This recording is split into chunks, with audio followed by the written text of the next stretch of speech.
तो rent free accommodation दो तरह से, दो फॉर्म्स ले सकती है। Basically it could be unfurnished accommodation, खाली सिर्फ बिल्डिंग्स, ब्रिक्स एंड मोटर, सिर्फ दीवारें हैं, या एक फर्निश्ड अकोमोडेशन मीन साथ में फर्नीचर है, सारी फैसिलिटीज़ लगी हुई हैं। सो रेंट फ्री अकोमोडेशन की जब हम बात करेंगे, उसके कॉन्सेप्ट को समझेंगे, तो ये दो चीज़ें जो हैं वो फॉर्म्स उसकी हो सकती हैं। It could be unfurnished accommodation, it could be furnished accommodation. आइए सबसे पहले बात करते हैं कुछ बेसिक्स के बारे में रेंट फ्री अकोमोडेशन, जो कि एक परक्विजिट है and comes under the head of salary income. सबसे पहले कि नेचर ऑफ एम्प्लॉयमेंट क्या है एम्प्लॉय का, जिसको रेंट फ्री अकोमोडेशन प्रोवाइड की गई है। क्या वो गवर्नमेंट है, सेमी गवर्नमेंट है, और सम अदर सेगमेंट, और एग्जैक्टली प्राइवेट सेक्टर है। क्योंकि जो नेचर ऑफ एम्प्लॉयमेंट है, इसका एक रोल होगा value of rent free accommodation arrive out करने के लिए। So value of rent free accommodation could be different for a government employ, for person working in semi government or PSU segment, or any person working in private sector and so on. Second point है कि कौन सी जगह कहाँ पे है, वो place कौन सी है, सिटी कौन सी है। क्या वो एक मेट्रोपॉलिटन सिटी है, क्या वो एक छोटा सा शहर है, वो किस तरह का सिटी है, वो भी रेलिवेंट होगा, इंपॉर्टेंट होगा डिसाइड करने के लिए, रेंट फ्री अकोमोडेशन की वैल्यू फाइंड आउट करने के लिए। So then meaning of accommodation क्या होगा सबसे पहले जब हम रेंट फ्री अकोमोडेशन टर्म की बात करेंगे। सो अकोमोडेशन जब भी हम बात करेंगे for calculating the value of perquisite, it excludes accommodation at a remote area which is 40 kilometre away from a town, और N accommodation which is an offshore site or far away site for which no distance limit is being prescribed. Then अगर हम nature of accommodation की बात करें, क्या वो accommodation employer की खुद की बनाई हुई है, खुद के अपार्टमेंट्स बनाए हुए हैं, खुद के फ्लैट्स हैं, खुद के घर बनाए हुए हैं, या वो अकोमोडेशन एम्प्लॉयर जो है वो कहीं से रेंट पे लेकर हायर पे एम्प्लॉय को प्रोवाइड कर रहा है, वो भी मायने रखेगा for arriving the value of rent free accommodation. Finally salary term हम यूज करेंगे, क्योंकि जैसे कि हम अभी देखेंगे कि रेंट फ्री अकोमोडेशन की value we find it in relation to salary of a particular person, depending upon the nature of employment that person has, whether that is a government employee, semi government और private sector employee. So salary का मतलब बहुत relevant होगा कि salary, इसमें salary को हम क्या सैलरी मानेंगे। जब हम बात करें सैलरी टर्म की, तो for the purpose of computing rent free accommodation, salary includes a basic salary, any dearness allowance और pay if terms of employment so provides for. So अगर टर्म्स ऑफ एम्प्लॉयमेंट के अंतर्गत वो जो डियरनेस अलाउंस है, अगर वो इट एंटर्स इन टू पे बेसिकली, तो जैसे कि हमने अलाउंसेस के कॉन्टेक्स्ट में भी किया था, डीए वगैरह अगर लिखा हो डियरनेस अलाउंस के केस में, इफ एंटर्स इन टू पे और it is used for retirement benefits, तो उस केस में हम डीए को ऐड करते हैं। सो रेंट फ्री अकोमोडेशन के केस में जैसे कि हमने बात की, बेसिक सैलरी आएगी, उसका डियरनेस अलाउंस या डियरनेस पे जैसे हम कहते हैं, if terms of employment so provide for, then bonus आ जाएगा, then commission will be a part of salary, कोई फी है that will be a part of salary, all other taxable allowances जो भी हैं जिनका अमाउंट नॉट टैक्सेबल है, वो सारे के सारे अलाउंसेस भी हम ऐड करेंगे, और ये सारी चीज़ों को ऐड करके अगर क्वेश्चन में दिए होंगी तो वो जो चीज़ है वो बनेगी सैलरी हमारी। In addition any monetary benefit और payment which is being chargeable to tax, वो कोई भी नाम से हो सकता है, किसी भी फॉर्म में हो सकती है। सो इन सब चीज़ों को मिलाकर जो है हमारा एग्जैक्ट अमाउंट बनेगा सैलरी, जिसका प्रोपोर्शनेटली हम फाइंड आउट करेंगे रेंट फ्री अकोमोडेशन के लिए। अब सैलरी टर्म, जब हम रेंट फ्री अकोमोडेशन का कॉन्सेप्ट करेंगे तो सैलरी टर्म में क्या क्या चीज़ें नहीं इंक्लूड होंगी या जिसको इंक्लूड नहीं करना है।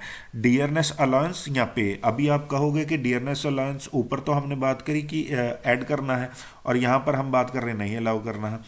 अगर if dearness allowance is not taken into account while calculating retirement benefits like PAF, gratuity, etc., or if terms of employment does not provide for it, then it shall not be included. In simple terms, अगर if it enters into pay, if DA enters into pay, ऐसा term use की गई होगी, या enters for, or it is provided under terms of employment, और it is a part of retirement benefit, अगर ऐसी 3 terms use की होंगी तो हम डीए को सैलरी का पार्ट मानेंगे, अदरवाइज डियरनेस अलाउंस को सैलरी का पार्ट नहीं कंसीडर करेंगे। देन एम्प्लॉयर की जो कंट्रीब्यूशन है एम्प्लॉय के प्रोविडेंट फंड अकाउंट में, उसको हम ऐड नहीं करेंगे to define salary for computing rent free accommodation. Then और क्या चीज़ ऐड नहीं करेंगे, कोई भी अलाउंसेस जो कि एग्जम्प्ट हैं, जो टैक्स, जो हमने अलाउंसेस की भी 3 कैटेगरीज की थी, सो जो अलाउंसेस आउटराइटली एग्जम्प्ट हैं उनको हम सैलरी में ऐड नहीं करेंगे। कोई एडवांस सैलरी मिल रही है तो उसको ऐड नहीं करेंगे, कोई अरियर्स मिल रहे हैं, पिछली बकाया मिल रहा है सैलरी का, उसको भी हम सैलरी में ऐड नहीं करेंगे for computing value of rent free accommodation. और कोई value of perquisites under section 17 subsection 2, जो बाकी परक्विजिट्स हैं उनको हम सैलरी में ऐड नहीं करेंगे जब हम रेंट फ्री अकोमोडेशन की वैल्यू निकाल रहे हैं। ठीक है, सो जब रेंट फ्री अकोमोडेशन की वैल्यू निकाल रहे हैं तो सिर्फ ये सारे पॉइंट्स ही ऐड करेंगे। कोई भी दूसरे परक्विजिट्स अगर उसको ऐड ऑन मिल रही है, मेडिकल फैसिलिटी, कोई और गार्डनर के पैसे या और सो ऑन, तो उसको ऐड नहीं करने सैलरी अमाउंट में। देन वैसे वो सैलरी अमाउंट में ऐड होंगे जब ओवरऑल सैलरी इनकम निकालेंगे, बट ये हम बात कर रहे हैं रेंट फ्री अकोमोडेशन की वैल्यू की, और उसको निकालने के लिए जो सैलरी हम यूज़ करते हैं वर्ड, ठीक है, प्रोपोर्शन ऑफ सैलरी निकालेंगे, तो उस केस में हम जो है इसको कंसीडर नहीं करेंगे। और क्या नहीं कंसीडर करेंगे, कोई लमसम पेमेंट मिल रही है at the time of termination of service, या रिटायरमेंट के टाइम पे gratuity, retrenchment benefits, profits and so on, pension, तो उन सब चीज़ों को हम ऐड नहीं करेंगे सैलरी में for computing the value of rent free accommodation. अब this snapshot presents the overview framework of how to compute value of rent free accommodation, और ये बात करता है अनफर्निश्ड अकोमोडेशन के केस में प्राइमरीली। सो उसके केस में क्या है, 2 केसेस है हमारे पास, जैसे कि हमने बात की नेचर ऑफ एम्प्लॉयमेंट। सो अगर हम बात करें बेसिकली गवर्नमेंट एम्प्लॉयज़ के लिए अलग रूल्स हैं, नॉन गवर्नमेंट एम्प्लॉयज़ के केस में अलग प्रोसीजर है।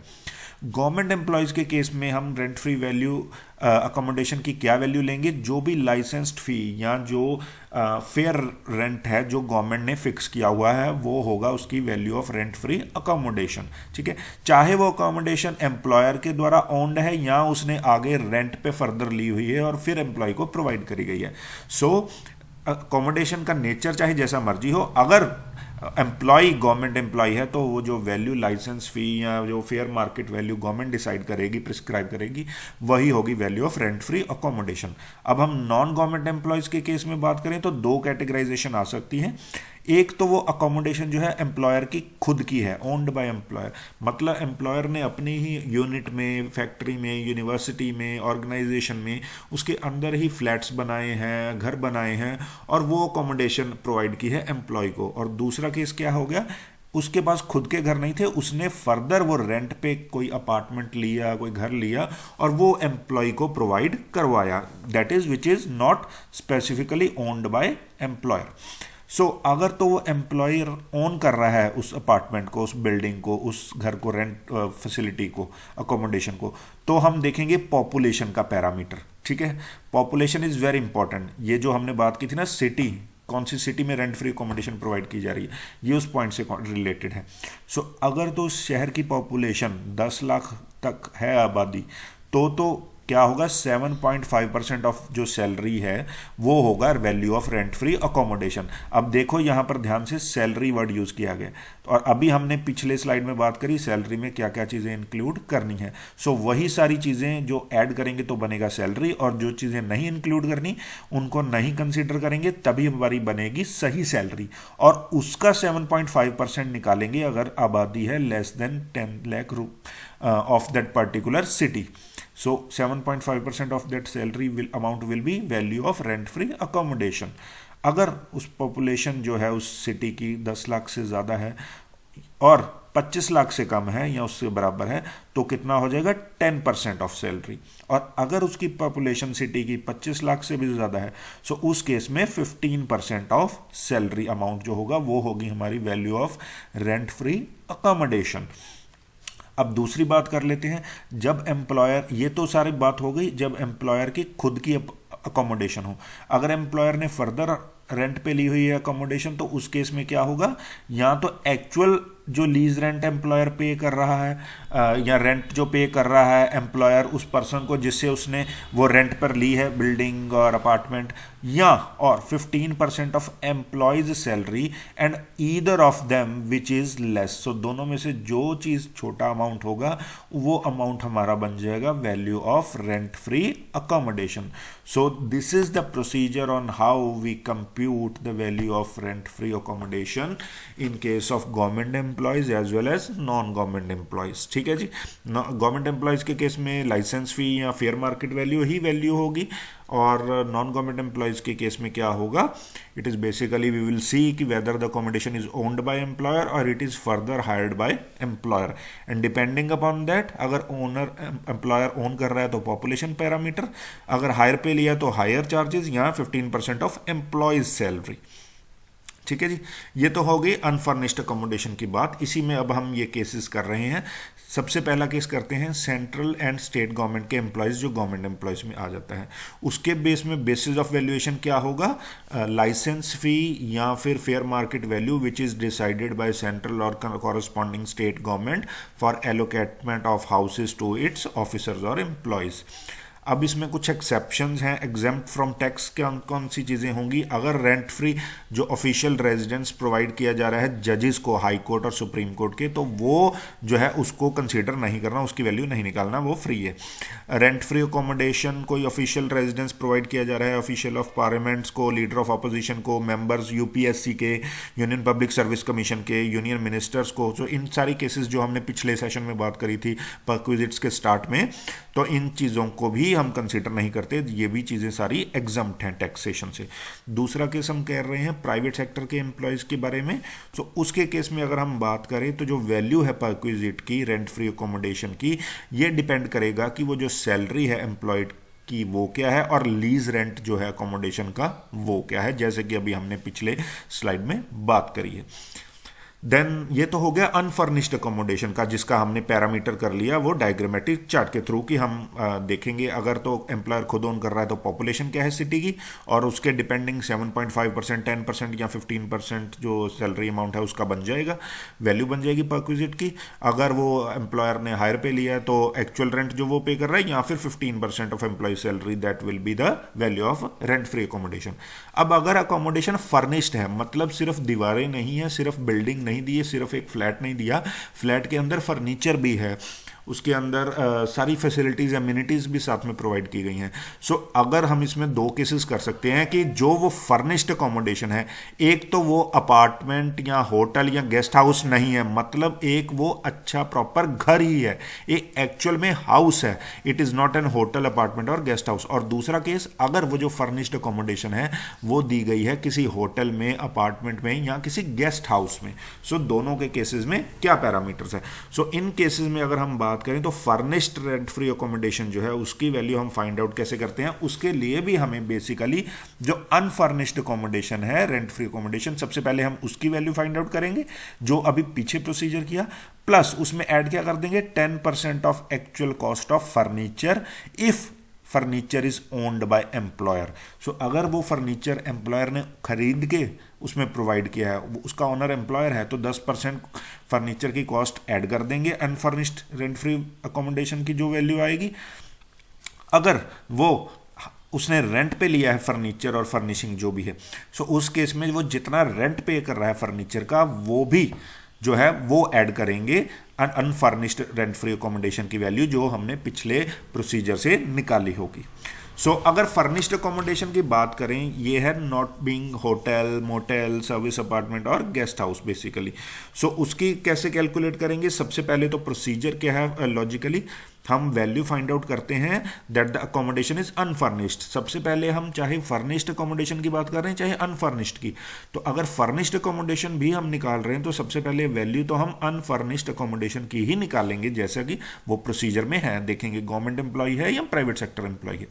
सेकंड स्टेप क्या होगा कि अगर जो अनफर्निश्ड अकोमोडेशन की वैल्यू आ गई उसमें हम वैल्यू ऐड कर देंगे फर्नीचर की, फर्निशिंग की। अगर एम्प्लॉयर ओन कर रहा है तो 10% ऑफ दैट फर्नीचर, अगर रेंट पे कर रहा है तो एक्चुअल रेंट अमाउंट। सो उससे हमारा क्या निकल आएगा, फर्निश्ड अकोमोडेशन। अब अगर फर्निश्ड अकोमोडेशन है बट वो कहाँ पर है, वो इंडिपेंडेंट नहीं है, वो एक होटल का रूम है फर्निश्ड अकोमोडेशन, कोई सर्विस अपार्टमेंट है या कोई गेस्ट हाउस है, वहाँ पर अपार्टमेंट या रूम या ब्लॉक मिला है, तो उस केस में हम रेंट फ्री अकोमोडेशन की वैल्यू कैसे निकालेंगे। उसके केस में हम लोअर अमाउंट देखेंगे इन दो चीज़ों में से, कौन कौन सी हैं वो। सबसे पहला 24% of salary which is paid और payable for the period for which accommodation is provided. So जितने देर के लिए वहां पर अकोमोडेशन प्रोवाइड की गई, होटल, सर्विस अपार्टमेंट या गेस्ट हाउस में, सो उस पीरियड के लिए जो सैलरी पेबल है उसका 24% वैल्यू देखेंगे, या तो वो या जो एक्चुअल चार्जेस पे किए गए हैं एम्प्लॉयर द्वारा उस पर्टिकुलर होटल को। सो इन दोनों में से जो भी कम चीज होगी, वैल्यू होगी, वो हमारी वैल्यू बन जाएगी रेंट फ्री अकोमोडेशन की वैल्यू। ठीक है जी, यहाँ तो 24% ऑफ सैलरी, कितनी देर की सैलरी, जितनी देर अकोमोडेशन प्रोवाइड की गई है उस पर्टिकुलर ईयर में, यहाँ एक्चुअल चार्जेस जो पे किए गए हैं दोनों एम्प्लॉयर द्वारा उस पर्टिकुलर होटल को, गेस्ट हाउस को, दोनों में से जो भी छोटा अमाउंट होगा, smaller of them, either of them shall be the value of rent free accommodation. कुछ एक्सेप्शन हैं इस केस में भी, वो क्या है, फॉर एग्जाम्पल अगर अकोमोडेशन प्रोवाइड की गई है होटल मोटल में 15 दिन तक, जैसे कि हमने पिछले वीडियो में भी बात करी थी, सो 15 दिन तक के लिए वो एग्जम्प्ट है। अगर 15 दिन से चार्ज ज़्यादा हो गया तो उस केस में हम उसकी वैल्यू निकालेंगे और वो वैल्यू परक्विजिट की ऐड करेंगे। So nothing is chargeable to tax up to 15 days of accommodation provided in a hotel, guest house और service apartment and so on. But किस कॉन्टेक्स्ट में, only in case of, basically जब हम बात कर रहे हैं in the case of relocation of an employee from one place to another place. So जब उसकी एक जगह से दूसरी जगह पोस्टिंग हो गई और उसको जाना है, सो उस केस में 15 दिन तक वो होटल में रह सकता है, उसकी वैल्यू उसकी सैलरी में ऐड नहीं होगी। अगर उससे ज़्यादा स्टे करवा रही हो तो फिर उसकी सैलरी में ऐड, वो परक्विजिट माना जाएगा। अब कंसेशनल रेंट फ्री अकोमोडेशन दे, ये तो हमने बात करी कि सारे का सारा खर्चा ही एम्प्लॉयर बियर कर रहा है। अब अगर कई बार क्या है, एम्प्लॉयर एम्प्लॉय से अगर वो 10,000 खर्च कर रहा है उसकी अपार्टमेंट को प्रोवाइड करने में, तो वह एम्प्लॉय से 5,000 चार्ज कर रहा है, 6,000 चार्ज कर रहा है, 2,000 चार्ज कर रहा है, कुछ अमाउंट चार्ज कर रहा है, नोशनल अमाउंट, और पूरा अमाउंट चार्ज नहीं कर रहा, कंसेशनल दे रहा है, डिफरेंस जो है वो खुद बियर कर रहा है। सो अगर वो कंसेशनल रेंट फ्री अकोमोडेशन है, सो उस केस में मैटर नहीं करेगा कि वो फर्निश्ड है या अनफर्निश्ड है या होटल में प्रोवाइड की गई है या इंडिपेंडेंट यूनिट है। उस केस में प्रोसीजर क्या होगा, सबसे पहले हम वैल्यू फाइंड आउट करेंगे उसकी कि कोई रेंट चार्ज नहीं किया जा रहा, जैसे कि पिछले प्रोसीजर में अभी हमने किया था अनफर्निश्ड के केस में। ठीक है, सो वो जो वैल्यू हमारे पास आएगी, उस वैल्यू में से हम जो जितना रेंट अमाउंट वो एम्प्लॉयर एम्प्लॉय से ले रहा है, जितना शेयर उसका एम्प्लॉय से एक्चुअली चार्ज कर रहा है, उसको कर देंगे माइनस, और जो रिमेनिंग अमाउंट आएगा वो हो जाएगी परक्विजिट, जो कि एम्प्लॉय की सैलरी में ऐड करना है। सो जितना वो एम्प्लॉय से चार्ज किया है उसको माइनस कर लेंगे ओवरऑल वैल्यू में से, जो हम प्रिज्यूम करेंगे कि बिल्कुल ही कोई रेंट चार्ज नहीं किया जा रहा। सो अगर कंसेशनल रेंट फ्री अकोमोडेशन है, उसके केस में भी सबसे पहले तो हम rent free accommodation find out करेंगे पिछले प्रोसीजर से ही, और उसके बाद हम देखेंगे कि जितना रेंट वो एम्प्लॉय से चार्ज कर रहा है उसको बीच में से कर देंगे minus. So value of rent free accommodation in this case will be कि जितना भी सारे का सारा हम प्रिज्यूम करेंगे एम्प्लॉयर पे कर रहा है, उसमें से जो रेंट पे कर रहा है एम्प्लॉय उसको माइनस, और then the value will be that of concessional accommodation.